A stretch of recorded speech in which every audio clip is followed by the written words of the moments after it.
Hello, everyone. Welcome to Nails and Beauty Talk, NFTs, crypto, and Web3. I am your host, Asia the Bird. Today, I have a very special guest with me today. He is an NFT artist. I'm so happy to have him here. Please welcome Ali Sabet. Hello, Ali, and welcome to the show. Hi, how you doing? Good to meet you, I'm- Asia. This is my pleasure to be here. Thank you for having me. yeah, I'm glad to have you. Your work is phenomenal. It's really, really amazing. Thank you. I appreciate that. Yeah, you're most welcome. But I definitely want to go ahead and get started by asking where you're originally from and tell us a little about your upbringing. How'd you get started into art? Originally, I was born and raised in Iran, Tehran.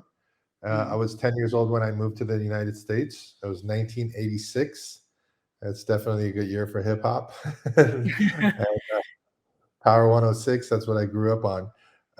So I love that era. Growing up here in LA, initially we were Mhm. in Los Angeles.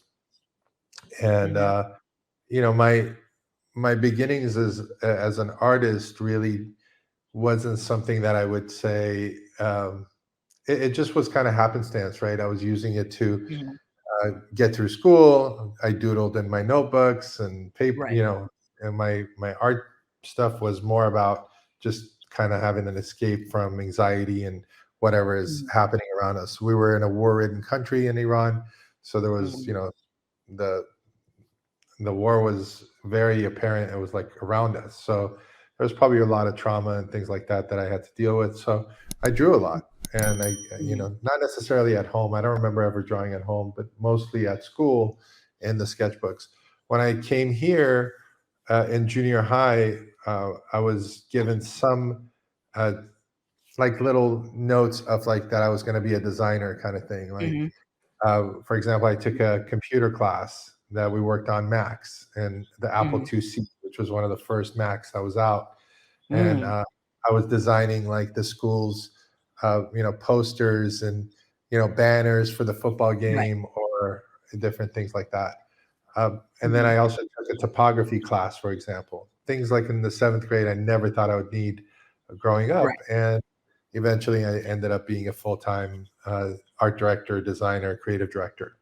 And that's what I did for most of my life, as far as, for a living. I had a small branding agency from Mm. 1999 to 2019. So 20 years. I Wow. ran a very, boutique branding agency. So I designed logos, websites, packaging. Some of it you might have seen, some of it you might interact with. I designed an app called Flipagram a few Mm. years back, 7, 8 years ago, that ended up Mm. selling to a Chinese company, and they renamed it TikTok. So Wow. Really? yeah, yeah. So or what else have I done that you would know over there? Do you use Thayer's witch hazel? You've never Mm-mm. seen that? It's No. very famous now. It's a witch hazel skincare product that's like a household name now. It Oh, has a okay. I know what you're talking about. Yeah. Yeah, it's got a red cap. It's for skin. So, Mhm. things like that. So I did that for 20 years, branding, strategy, design, logos, websites. Mhm. And but on the side of it, I was always working on my character work, the things you see today, like Pixopop is as old as my agency, right? Mm. Um, or Tokyo Punks, there's hints of that throughout my work early on.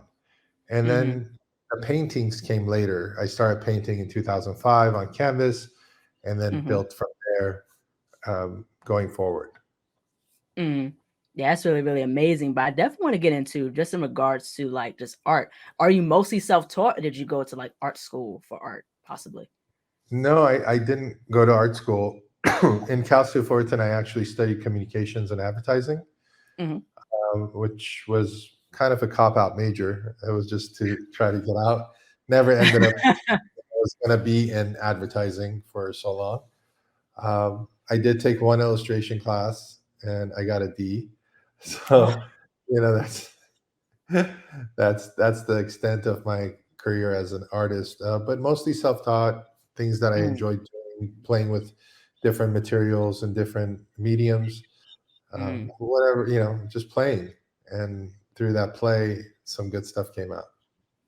Yeah, that's really, really cool because like the thing is you're like the whole package. So you don't just do like illustration, you do like paintings, packaging and advertising. There's so many things. So you wear like multiple hats. And that's what's so interesting about us artists is that we wear multiple hats. So we can't just do one thing. We gotta market ourselves. We gotta, package our brand and things like that. So yeah, we wear a lot of hats. Yeah, absolutely. There's, not one day that goes by. I mean, from having, just having a meeting right now for Tokyo Punks and the Sabet artwork apparel lines that we're working on, for example. And you have to have these like meetings and then figure out how Right. you're going to package it and make it exciting for people who want to Mhm. collect. So those are the different aspects of it. So painting might be half the day, might be a third of the day. Sometimes there's no Right. painting in a day. So yeah, wearing the hats, and it can get exhausting, and a lot of artists aren't equipped to handle all that. And me barely, like on the business side, there's days that I don't want to deal with it at all. But we have Right. to. Mm. Yeah. Yeah, absolutely. I can totally agree with that. I definitely want to get into just in regards to like artists. Like what are your like favorite artists as well as like your favorite art eras? For me, I think I love Jean-Michel Basquiat.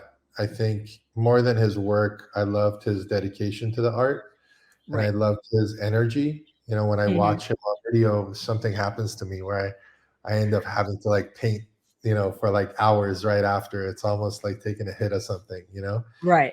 Uh, Picasso kind of same vibe, same energy of like constantly creating, always drawing. Every video you see him, he's doing something. Right. I've always had that, and to see others that were before us doing those amazing things all the time is inspiring. Um, I also love Egon Schiele. I think Hmm. his line, he does something magical with his strokes and lines that you can see Egon Schiele from miles away Hmm. by just seeing the energy in the line. So, for me, style isn't as important as owning your line and owning the stroke and the Hmm. energy that goes into it. Yeah, absolutely. I love Jean-Michel Basquiat. Like his work is very, very phenomenal. Same thing with Keith Haring. And what I loved about Keith Haring's work was that you knew that it was him. The Right, bold lines, the bold colors, and really speaking about certain issues and things like that. About HIV, AIDS, about love, death, and things like that. So I really like their work because it spoke a lot of meaning, especially with social issues. right, absolutely. For me, I love the aspects of those things as well. I'm not very well versed on social issues, even though Mm. I've gone through quite a bit of Right, right. growing Yeah. up here. Um, but I focus on love and Hmm. then the opposite of it too. Playing with light and dark. I try to walk both sides fairly balanced and fairly Hmm. comfortably. But Hmm. it all is created in light. So, however someone wants to take it, right? Healing Hmm. and that's where I come from mostly. Yeah, yeah, absolutely. Also, another artist I really like is Kenny Scharf. You know what I mean? I think he recently got into NFTs not too long ago. But Yeah, his work is so phenomenal. I love like the characters that he does, the bright yeah. colors, like that graffiti style. It's so cool. Also Gabe Weiss. I had a chance to interview him, a while back, and his work Who's is really that? Gabe Weiss. Never heard of him. Is it you? Yeah, he was his stuff is really, really cool. I love his cubist style, you Yeah, I know. love Gabe. Gabe is one of those special ones too. It's like, when you transcend style and when you see, like, I was always like, he has such a beautiful following on Instagram, and he has such a beautiful following and on Twitter. And then when he's in person, right now he's in New York, doing what he does best, which is connecting with people. That Mhm, energy that he has, that love that he has for people shows through the stroke, whether it's a digital piece or a thing. And that's what we all strive for, right? It's not necessarily about style. I mean, yes, I can tell that Gabe Weiss from 6 miles away. Uh, mhm, but if somebody knocks his work off, I still can tell which one is Gabe's because of the energy that it emits, the light that mhm. it has, and that's what we strive for. And again, that's why I love I love these artists because they have transcended just taking subject matter and turning it into form or putting it on canvas. It's more about charging the surface with energy. Yeah, absolutely. And it kind of reminds me of like, the whole thing with energy. That reminds me of like Caravaggio when you look at his work. He Mhm. was so good at, light and dark and Yeah, understanding perspective, like same with Leonardo da Vinci and Michelangelo. So yeah, most definitely line does depict, film. Same thing with like you look at Kandinsky's work, very abstract, colorful, yeah, blasts of color and lines. So that's how I really like not gravitate towards those artists because and that's what helped me develop my own art style because I love playing with lines, color and things like that. So yeah, it's really cool that art can just be anything that you want it to be. absolutely, absolutely. I, the first artist you said I don't think I've heard of. If you maybe you can share that with me, I'll look him up. Yeah, Um, Caravaggio. yeah, I haven't seen that one, or if I have, I Yeah. didn't know the name. Yeah, he was like a painter, he was into like he did like these Renaissance type of paintings and things like that to a certain degree. I think he was part of neoclassicism, I'll look that up, to make sure it's correct. But I'll definitely send you that artist, but his work Yeah, was very, very interesting. please So do. yeah. Yeah, absolutely. I definitely want to get into just in regards to like as of not too long ago, you spoke in an interview how you work with 400 different brands worldwide, and now you've transcended into NFTs and Web3. So I definitely want to go ahead and ask, what got you exposed, or who exposed you to NFTs and Web3? So it was a couple of friends who are not artists to be actually, and they were in a couple. I think they were in these groups, these um, cryptocurrency groups. So they were all changing ideas and sharing ideas about Bitcoin and Ethereum and all that stuff. And they invited me into their group. And one day they asked me, "Hey, have you heard of NFTs? Why haven't you done anything yet?" And I'm like, "I don't know what you're talking about. What is an NFT?" I have no idea. So I start Googling, and I want to say this is January, probably of 21, Hmm. that I start Googling, and I find a couple of lists of NFT platforms. Hmm. And I jump on there and I see all this art, and again, totally confused of what this is. Like, what? What's going on here? Right. Uh, the only one I didn't even know how to sign up for one because you needed a wallet, and Right. Right. so to be honest, it's kind of a blur, but I just remember getting a wallet. I got a Fortmatic. I didn't even get a MetaMask because I didn't know what wallets were. Um, and I submitted my application for being an artist on Known Origin. Wow. And OpenSea I didn't like the user interface. I was a designer for 20 years. So for me, like I'd done UI, UX. So I went with what felt like home, and Known Hmm. Origin really felt good because it looked like something I would have designed myself, Hmm. or what I would like to use from a user standpoint. Hmm. But I had to wait. I had to wait. And I think 2 weeks into it, they accepted me, and it was a weird acceptance process at the time. They had to DM you on Twitter and Instagram to make sure it was you Oh, and you were real. Yeah. And then I hadn't answered it for a while. So I answered it. And on February 15th, I minted my first piece. wow. Yeah, which was Galaxy Sailor. And I think it sold either that day or 2 days later. I sold it, and it was like $800. And I was like, what? And look, you see those boxes behind me? I Uh, mean, that was my life. I mean, a much smaller office with a bunch, 20, 30 boxes a day that I was shipping out. So I was used to wow. printing, I was used to signing, I was used to packing stuff up and shipping it out. Hmm. All of a sudden, I don't know what to do with myself. I'm like, wait, I don't have to print it, I don't have to sign it, I don't have to ship it, and I just made $800. Crazy. And that was one of 10. So Wow. that piece sold out 10 of 10, and it was the craziest feeling in the world, and it's never stopped since.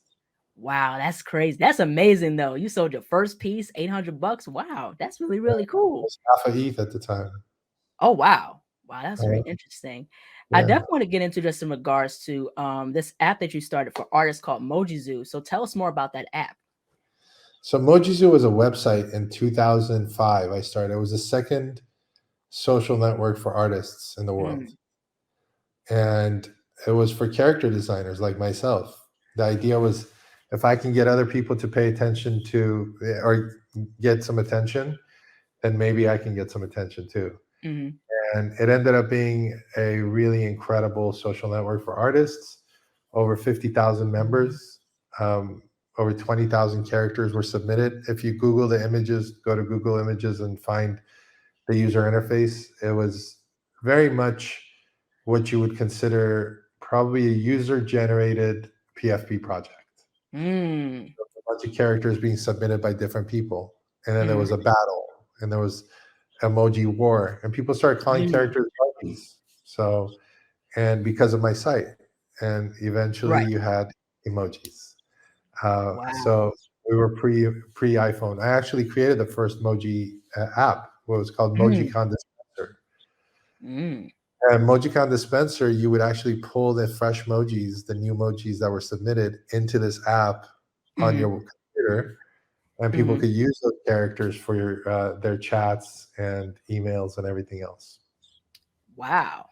So the site did well for a couple of years, but my Mm. partners didn't see the value in character art on the on the web. That the future of it was going to be buying, selling, and trading emojis on the website. Mm, So that's what we were working on next to implement before mhm, crypto. And this is pre iPhone, pre crypto, pre any of that stuff, right? mhm. And by 2007, it was done. It was shut down. 2008. Uh, but you never know. I own the rights. I own the name. I own the domain, Yeah. and I have a lot of ideas. So there might be a Yeah. day you might see Mojizu back with Mm. all new technology and architecture. Yeah, yeah. It's funny that you said it because now NFTs are blowing up, and everybody's into the PFPs. Dead Fellas, a kid called Beast, and everybody's into the characters now. So you Right. know, fast Yeah. forward. Yeah. Fast forward. How many years that is that? 15, 18 years now? I was 18 Wow, years ahead of my time. wow. Too many. Yeah. It's weird looking back Yeah, and going, yeah. uh, I, I can't imagine what it would have been if it hadn't been shut down.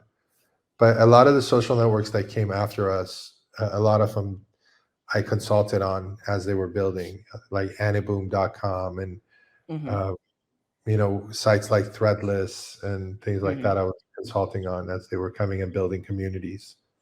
Mm-hmm. So I was kind of like an accidental community builder. It wasn't on purpose. I Mm-hmm. just had this knack of connecting. I loved artists. I love Mm-hmm. connecting with them. I love chatting with them. So bringing good art into a play, a place where people felt at home was natural. Mm-hmm. Yeah, So yeah. absolutely. I definitely want to get into some of your NFT collections because I find them really cool. You have Ugly Kitties, you have originals by Sabet, and also the Tokyo Punks. So I definitely want to get into just in regards to, like which collection did you start off first with, but also what was like the process with some of these NFT collections that you created? So beyond the art, I mean, you know that I paint. Most of my work is in the paintings, right? Hmm. So there's thousands of paintings and NFTs sold. There was periods where I saw like little dips in, uh, the market, right? Hmm. As it slowed down, I also get bored. It's not Hmm. necessarily about like I need to make more money. It's more about like, hey, what's next? Because I need to create. I need to keep building. Right. Hmm. And it was also the time of where you know PFPs were taking off hard. Like Right. the board apes had taken off, and everybody Hmm. else was trying to catch that wave. But Hmm. I was kind of against it. I was like, I'm not going to do this. I'm not coming in, and I'm not promising anything. No roadmaps. No, I don't want to deal with that. I'm an artist, but I'm a Right. character artist as well. Right. So it would have made perfect sense to launch one right when the apes came out. So I Mhm. decided to do it by hand. So I started Pixopop and Pixopop Cuties, which was a brand that I had created in the 90s. Mm. So I brought Pixopop Cuties into play, Stitch Bunny and friends. So I did a whole 200 or 250 hand painted bunnies. Mhm. They did really well. They sold out quick, and then I was like, all right, this was cool. And then I came up with a concept called Ugly Kitties. One day I just had this idea for these ugly cats, and I drew one on my hand and I took a picture of it and I posted it on Twitter and I said, what do you guys think of this? Should I do this? And everybody's like, yeah, this is cool. I got busy and I sold, I think, the first 16 the first day. I painted and sold the first 16 the first day. And Wow. I painted more every day. I would paint 5, 10, 15 of them and sell them. And it just, and when that action is happening, when that back and forth is happening, you're actually building this IP, Mhm. whether you like it or not, Mhm. right? So you're building this connection with people and they're falling in love with the characters and they get to know them. So you want to be able to scale that. And so, after I closed it out at, I think, again, another 300 of those guys, I moved on and I decided to do an experiment called Tokyo Punks. Mhm. And Tokyo Punks was my first computer generated PFP. Wow. We decided on 4,850. It was a complete experiment, so I didn't really work on it on the computer. I wanted it to be hand painted, and drew everything in a notebook by hand, and videotaped the whole process, shared it, and we launched. I think 2 weeks, 3 weeks later, sold out in like, I don't know, 26 minutes.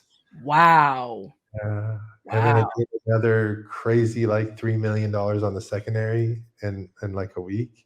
Wow. So it was just wild to see that, and I felt the ride. I think when it sold out and I hung up from being in spaces, I think I cried for like an hour just because it felt like finally, like 25 years just came, all of it culminated into this one moment. Yeah, it paid off. It just paid off. And I had done well financially before through the NFT of selling art and everything else. But this had such a profound impact on me. And Mhm. so, and I knew that I was just going to keep creating and painting and sharing, and but I came into it very authentically and very open with the tagline of art is the utility, love is the roadmap. Mm. From then on, definitely there's a lot of utility by being in the Sabet family or the Pixopop family or the Tokyo Punks family. But it's not something that I attach to myself as a necessity to do Mhm. the work. And Mhm. so everything that you come, a lot of it is front loaded. You already have IP rights. You already have Mhm. access to our Kawaii Club. Mhm. And I put a lot of those character worlds like Ugly Kitties and Bad Bunnies, all are now part of the Tokyo Punks family. So we're Mm. building a story now, and we're building the future of Tokyo Punks, which could be animated series, could be podcasts, could be clothing Mhm. lines, things like that we're working on right now, slowly to Mhm. build. So for me, it's just a long game, and it's a lot of fun, and sometimes it's frustrating, and you don't know who's still paying attention and who's not, Right. and you still got to do it. You still got to show up Mhm. and do the work, and Mhm. give the love back. So whether it's 2 people or 2 million people, I Mhm. work the whole way. Yeah, absolutely. I definitely want to get into your other collection called Healing Codes, which focused on wellness. So, what was like the whole process also behind Healing Codes? So healing codes is based on a script I write. It's called the love script. It's a language that flows through me very Mhm. naturally, and that started for me in 2016. Mhm. And it's usually like full sentences, full pages get filled with it, and then in 2019 I was activated through learning how to do healings, energy healing. So, and I Mm. saw that I did, I helped thousands of people with activating them and healing, whether it was a mild back pain or emotional trauma or Mhm. essential tremors where people's hands shake, and I have stopped quite a few of those around the world, Mm, or I as in God through me, however you want to see it, or the universe through me. right. But it's been a wonderful way of being able to do that. Then the script, I recognized that was part of this healing journey, right? When the script showed up, it Hmm. also had impact and healing for people. So Right. it was a combination of those two worlds coming together, and Hmm. it was more of vignettes of the script. So love Mm, script is the actual writing. Healing codes were like little vignettes of it as hmm. codes that people could hold. And people would buy them if they wanted to feel better or if they wanted to Mhm. connect to it. If anybody believed in this stuff, right? I mean, it was Right. like for your entertainment only kind of thing, but at the same time, I truly believe that we charge surfaces with love and energy. Hmm. It also had utility where we hold a couple of healing sessions and events Hmm. with either me or other healing professionals in the space to bring light to Hmm. their efforts as well, and we share Hmm. that with our holders. Hmm. Another layer to healing codes has been that they're also the source of power um, for the Tokyo punks. So Wow. So now, like the Bad Bunnies have stolen the codes, and Tokyo Punks have to save the world by grabbing the codes and healing the Mhm. bunnies. So it's kind of like educating my audience in different ways about my projects through these. Whether you like cartoon characters, you're going to learn about healing codes, or Mhm. if you believe, you like this stuff, you're going to learn about healing codes. It's part of the purest form of my work. Mhm. Yeah. Yeah, it's very interesting because like I like how nowadays, the talk about mental health is, more and more talked about, especially in certain Twitter spaces I've seen, getting into like spirituality, getting into talking about mental health and wellness. And I think that's very, very important, And I like what you did with the healing codes, especially like applying it to the Tokyo punks. And that'd be a cool storybook too, like where the Tokyo punks fight off the bad bunnies, getting these healing codes back, Yeah. so that's really, really cool. Yeah. Yeah, I'm excited. I'm excited to see where it all goes together, how it all Mm, comes together. So what we're doing is whoever minted a Bad Bunny with a healing code mm. is going to be able to mint a healing code for free in the next few weeks. Wow. So yeah, so it's just kind of bringing people into the universe from different angles. So Mm. they're all going to be holders, you know, if they Yeah, yeah. want. Yeah, that's really, really cool. I definitely want to get more into intellectual property. So for people who don't know what intellectual property is, what is intellectual property and how does it apply to NFTs and Web3? So I think anything that an artist creates that's original and unique and expressed in some sort of way, and then used in commerce becomes your intellectual. Whether it's used in commerce or not, it's your intellectual property.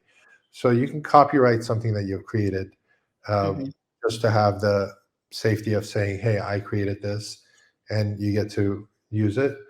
Or if you've used it in commerce or business, if you've sold a T-shirt with your logo on it or character on it, now you can trademark that Hmm. character as well. So that's the difference between the two from my limited knowledge of the laws, right? And then you have Creative Commons where you allow people to use your IP, your intellectual property, but it's just like owning a home, except this is the work that you've created. And how it relates to NFTs is that everything that we create is hopefully original and unique, and it's Hmm. your intellectual property that you can utilize not only to sell as NFTs, but also create merchandise, create clothing, or license it out to companies that can do that for you and Hmm. share the profits with you. So that's what we're all aiming and trying to do by growing a community and an audience that's interested in our work, and Right. then being able to utilize that interest, that audience, that community, Right. and leverage it to build a business around it. Yes, absolutely. I definitely want to get into just in regards to, so you're one of the top selling NFT artists in the world, but I definitely want to get into this one question.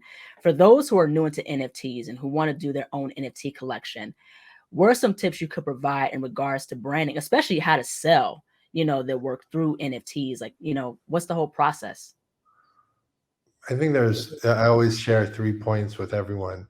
One is you need an audience and a community that you can build. Mhm. and you got to do that through your social networks, sharing your work daily. Two, Mm-hmm. you need to educate that audience and community of who you are and how you do work. So you Right. have to share videos and artwork and constant, it's a consistent, constant thing. Mm-hmm. I've been doing this for, I think I started my Instagram over 10 years ago. Mm-hmm. And, I post every day still to this day, every day Mm-hmm. or every other day. So that's the second part, is consistently educating that audience and Mm-hmm. your, you know, and building a collector base. Then once you have a good base and you have a good, it doesn't have to be huge. You don't have to be super famous. You got a few thousand people following you that are engaged with you. They like your work. Then you Mm-hmm. can offer programs to engage them into selling art, whether it's physical or it's NFTs. Now, Mm-hmm. if it's an NFT, you got to build some sort of fun way for people to collect. If it's your first one, then you build the excitement around the first one. If it's a Right. collection, you build the excitement around that, and maybe you Mm-hmm. add in some different things that make it even more fun. Maybe they're Mm-hmm. timed, they're limited, they're open edition, they're one-on-ones. However it is, you got to Mm-hmm. build some sort of fun, positive tension between you and the collectors for them to want to collect. So that's Mm-hmm. really important as well. So those are the three things, audience and community, educating, and programs, or, you know, marketing stuff that you Mm-hmm. got to build around selling the work. Yeah, absolutely. I definitely want to get into this also too. With starting, with one starting their own NFT collection, should one also understand crypto before jumping into selling their own NFTs or NFT collections? I think a general idea of what crypto is and how it functions is important, Mm-hmm. because one, it's a monetary device that you're going to use to earn your living. You better understand how it functions, especially if you're going to hold on to that Ethereum or Solana or whatever it is that you're earning. You got to know your Right. risks. You got to know your taxation issues with crypto. Or so the Mm-hmm. financial aspects are very important, especially if you're going to make a living at this. Some Mm-hmm. people don't know that when they're earning crypto, they think that only when they sell their crypto they have to pay taxes on it. And the fact Mm-hmm. is that when you're earning crypto as an artist, that's your income. So you Mm-hmm. have to pay income tax. Whether you sell it or not, that's when you deal with capital gains tax. So those Mm-hmm. are the basic things that a lot of the artists, they're like, well, I haven't sold it yet. It's still in my Coinbase account. Like, it doesn't matter. You earned it. You got to pay your income tax. And it's Right. hard to swallow because it feels like double taxation, right? I got to Right. and then you can get in trouble for not selling it early enough, because it could go down and all your hard work could dissipate and disappear.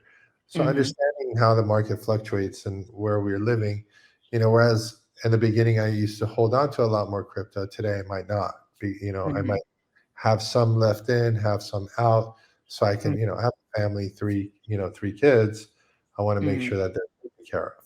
So those Mm-hmm. things are important. Yeah. So understanding crypto, and then of course the technology that runs all this stuff is great to understand. So when you're doing things, when you're doing a drop that requires a smart contract that has different ideas that are going to be built into it or baked into that contract, and you want to do a burn mechanism, you want to do some sort of fun gaming, and that's why the technology is such a blessing.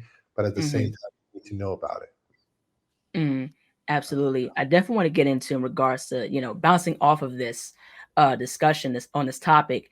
One of the things I felt what art schools, they don't teach enough is about, in terms of, which is having your own business, especially understand the financial aspect.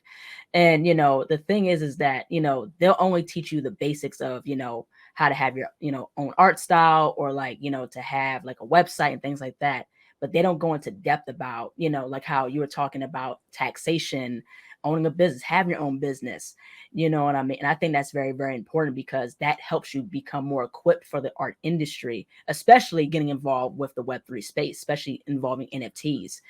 I think that's something that needs to be talked about more in art school, especially, also I went to beauty school, and they didn't touch a lot about the financial aspect, because that's very important. This is about survival, and this world is built off of capitalism. This country's built off of capitalism.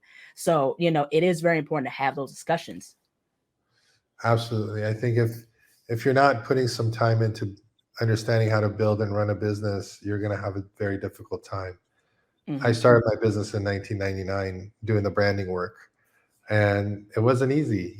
Basic understanding of sending clients bills, collecting on your cash, taking half deposits. All of those things were learned, but really the hard way. Losing a couple of clients, or a client decides not to pay you anything after you finish the work.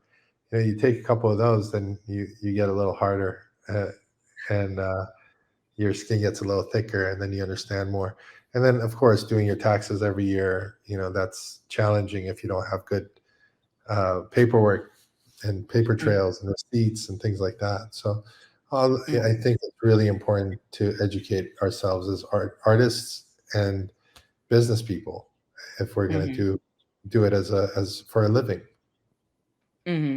Yeah, absolutely. I could totally agree with that.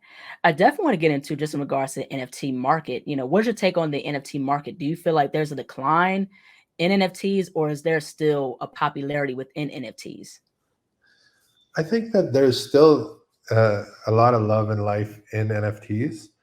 It's just people are smarter now. They're understanding that they can't just waste their money on, these pump and dump projects, or these Ponzi kind of schemy kind of projects that keep coming and going. They're talking about it. It's more talked about. So a lot of them are moving a lot more with safety and concern, and I think it's really smart. I'm not sure how many people are coming into this space as we had during the bull market, but I feel like it's a time to continuously build, continuously show up, and build your brand, and make sure people know who you are.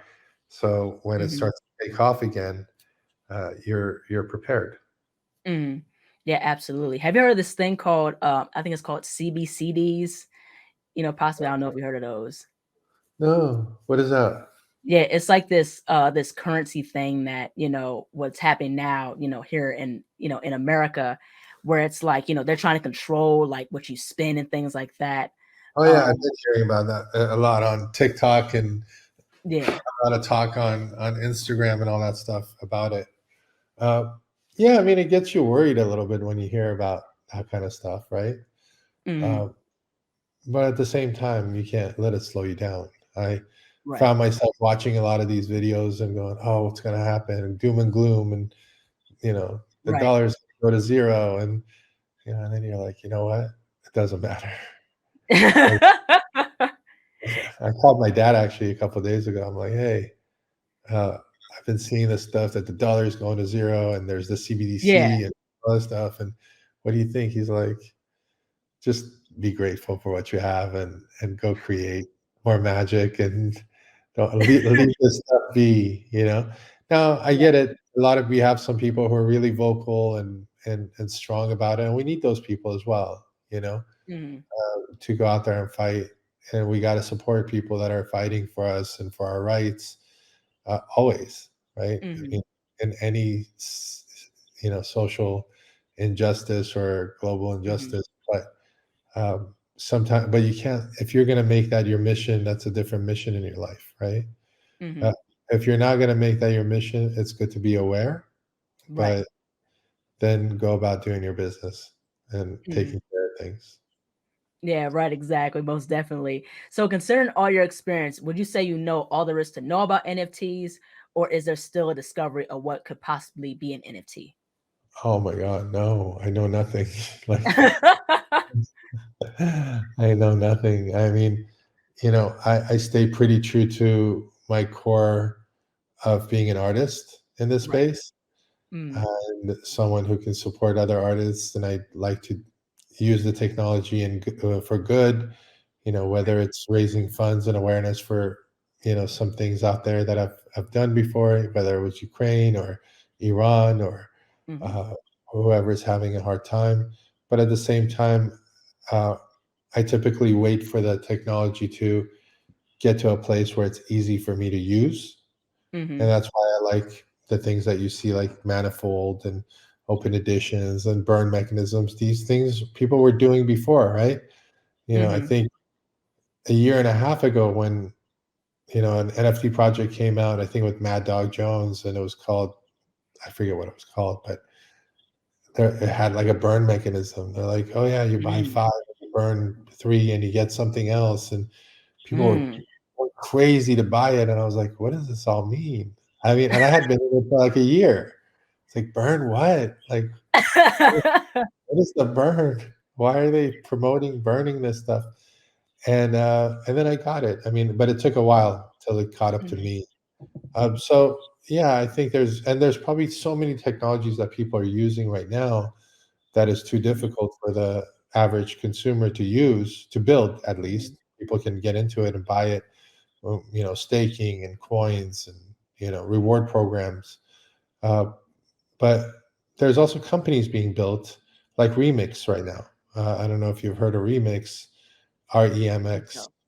and they do like digital apparel that you can go and customize and then create for people to mint, and then they can wear it and wear it in their metaverses and things like that. So Mm. we're partnering up with companies like that are forward thinking Mhm. to create things. Like, so we're doing, like, right now we're doing a Tokyo Punks Bad Bunnies sweatshirt that has a chip in it and it's connected to the NFT that you mint, and it's a 3D NFT of the hoodie. And and then Wow. there's AR. So if somebody brings a camera on, there might be like some sort of animation.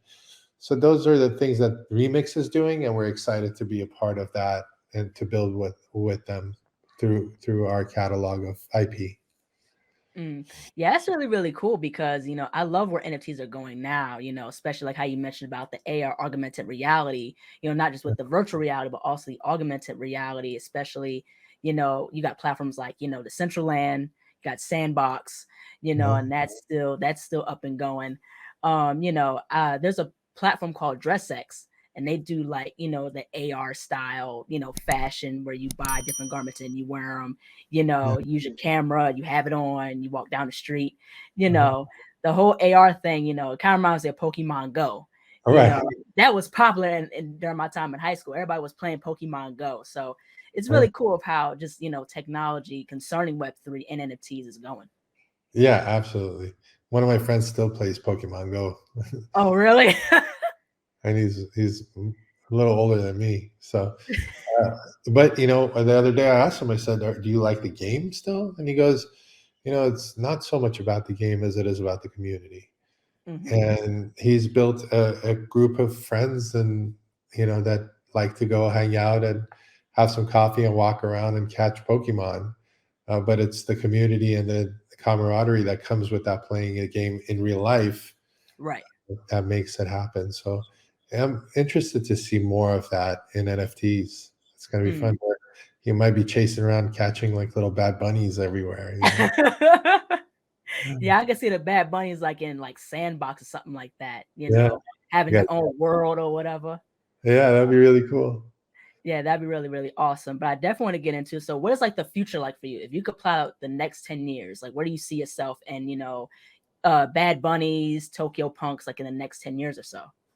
So Tokyo Punks, I want to see it grow beyond NFTs, and hopefully, as our holders are IP holders of, they share IP with us, right? The characters that they hold. So I'd love to have animations and comic books and clothing, and have maybe even stores around the world, and then have our holders be a part of that, join that excitement with us, and even maybe have their characters in the journey, and Hmm. then they can hopefully earn from that as well. So maybe we can reward, the collectors of today with, whether it's money or free goodies or whatever it is as we grow and scale. But I see Tokyo Punks doing really well. I mean, it just doesn't seem that way because right now, because you know the volume is low and people aren't buying, and hype things up, and I'm not a hype kind of person anyway. So I move fairly fast in some ways and really slow and steady in others. So it's a balancing act. Yes, absolutely. Last but not least, where can people find you on social media, and how can people support you and all the NFT collections and things of that nature? So you can find me at Sabet on Twitter and Instagram. So that's fairly easy. And you can go to sabet.com, sabet.com, to see my website. And I'll be on Twitter daily sharing something, new painting. But yeah, I'm excited to continuously create and paint and share and see what the world has, there for me. I appreciate you so much. Thank you for this. Yeah, you're absolutely welcome. I love this conversation. I've been following your work for a while, and I think I discovered you like 2021. Kind of like the same time with Gabe Weiss, and I really love both of you guys' work. You keep saying that name. I'm not sure who's this.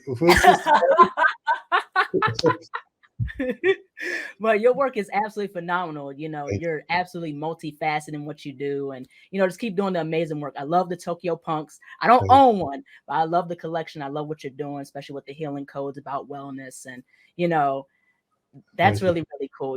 Thank you. Do you have a healing code yet? I don't. Do you have a Bad Bunny yet? I do not. Send me your wallet. All right, will do. Thank you so much. Thank you. Your wallet address. I'll hook you up. All right, thank you so much. Take care. Thank you so much, AJ. I appreciate you so much. Bye-bye. Hello, everybody. Thank you all so much for watching. Please like, comment, share, and subscribe to the channel. Be sure to click the bell for notifications. Also follow me on TikTok, Twitter, and Instagram. Also visit my website, ASIATHABIRD.com, and look out for more interviews involving NFTs, crypto, Web3, and the metaverse. Take care.